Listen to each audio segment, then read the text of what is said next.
Good morning, my name is Johanna Manrique. I'm a PhD candidate at the University of British Columbia, and today we are going to see my presentation about housing and settlement experiences of Colombian immigrants in the Toronto CMA. And this is the presentation roadmap. First, the context about the housing crisis and the Colombian immigration. Secondly, research design. Third, methodology. Fourth, theoretical framework.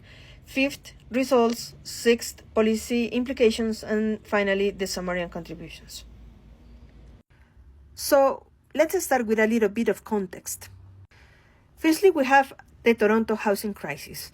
We have about 437,000 new permanent residents admitted to Canada in 2022.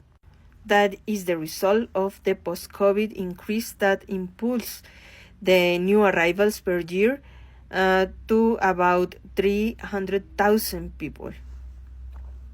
And the thing is that Toronto absorbed great share of this new population. The rental market increased so much that is one of the most expensive cities in the world and in Canada. And most of the people were spending more than the 30% of their income on housing, on rental housing. Now let's see what happened with Colombian people. The population increased in 2022 by 105% and is the second largest Latin American group. As Colombian immigrants represents the 15% of the share of the Latin American group and is second behind the Mexican group, it's very interesting to look a little bit about this population. So let's look at the objectives. The general one is to examine the housing and settlement experiences of Colombian immigrants in the Toronto CMA. And the specific ones to look at the socio-demographic characteristics, the significant housing and settlement barriers, the coping strategies, the role of local organizations, and some policy recommendations. And how did I do this research? It's a mixed method approach. Basically, I made a quantitative survey with 200 Colombian people and then some semi-structured interviews with key informants. So the first one, it was made in the city of Toronto and the suburbs of Toronto, 100 in each part. And I used Qualtrics for the digital survey and a snowball technique. And also, I visited some settlement organizations, community centers, churches, just to talk to different settlement organizations and to see how Colombian people are using these resources. My theoretical anchor is the Murdy and Teixeira model. The framework links 5 interdependent components: neighboring, housing, education, employment, and income. These are mutually reinforcing conditions.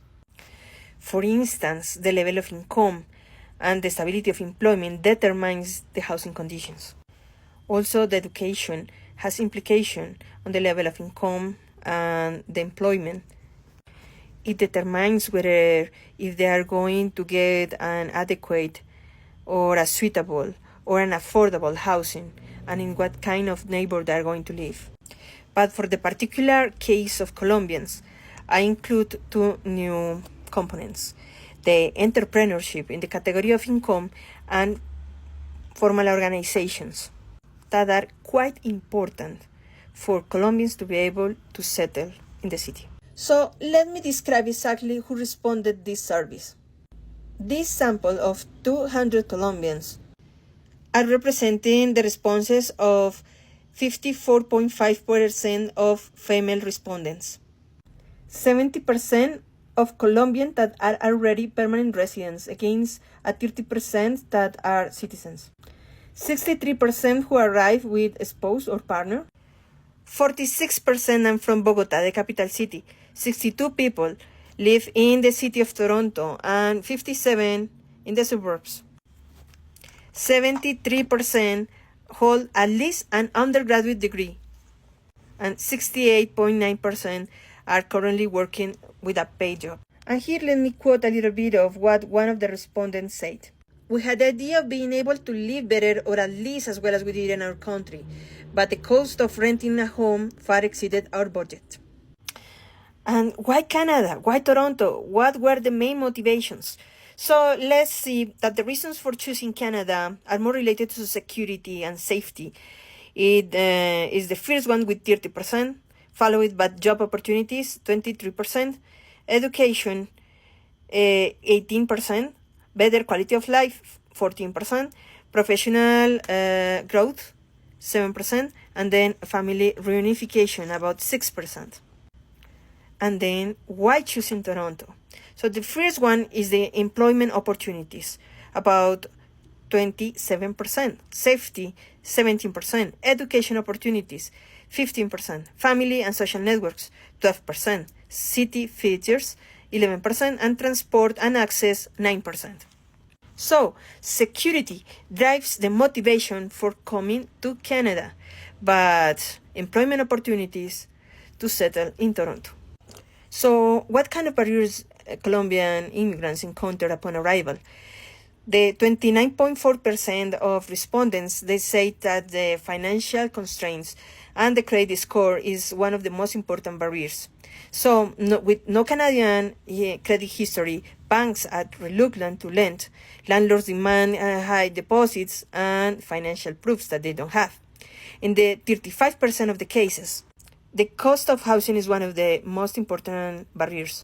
And also there are some landlord requirements difficult to meet, like high salary requirements. Also, the 59.6% of respondents say that they spend more than the 50% of their income in rental processes. It's also high competitive and there are discrimination. And in the 10.6% of the cases, there are also legal barriers. About employment and income, Colombian respondents say that they have an employment mismatch and a financial fragility. Among the employment challenges, the most important is the lack of Canadian work experience, is about the 26%. English language proficiency constraints, 17%. Lack of professional networking, 15%. And then work experience not recognized in Canada, 14%. Skill mismatch for Canadian labor market, 10%, and educational credentials not recognized in Canada, 9%. Regarding the income, the 20% of respondents say that they earn less than $10,000. Also that they have low saving capacity and that the entrepreneurship is the only way they can cope with some expenses that they have and they can cover. So, given those structural conditions, how do they manage? The dominant strategy is actually the social support with co-ethnic people. It could be another Colombians, Latin American people, or Spanish-speaking connections. Also, in the 10.8% of the cases, they find professional assistance for real estate or for accommodation or settlement, legal advisors. 30.8% are financial planning. That includes also pooling services or sharing accommodation. The 10.8% of them adapts and compromise, accepting smaller or lower quality or shared housing. The 9.2% do some research. And then the 1.5% of them uses some settlement services. So in terms of the institutional ecosystem, what they provide and what's missing.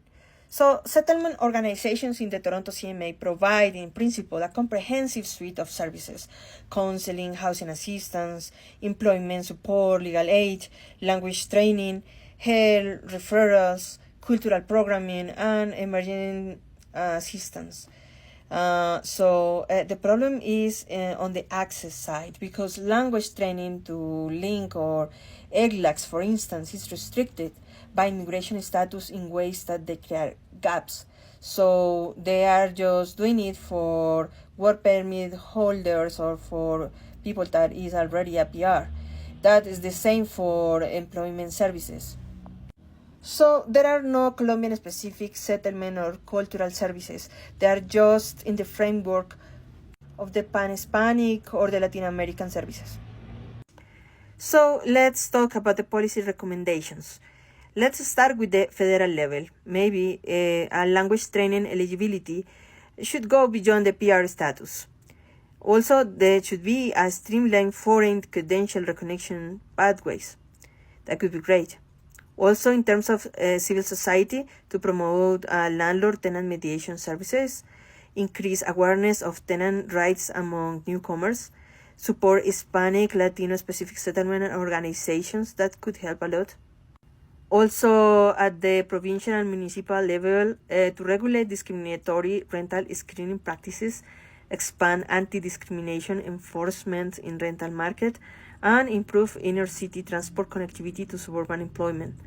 At the consular diplomatic level, maybe a pre-departure housing orientation programs in Colombia could be great, and also bilateral framework for credential validation before migration. Finally, thank you so much for listening to this presentation. If you would like to reach me out, you have the contact details here, or you can scan the QR code. Thank you so much and have a lovely day.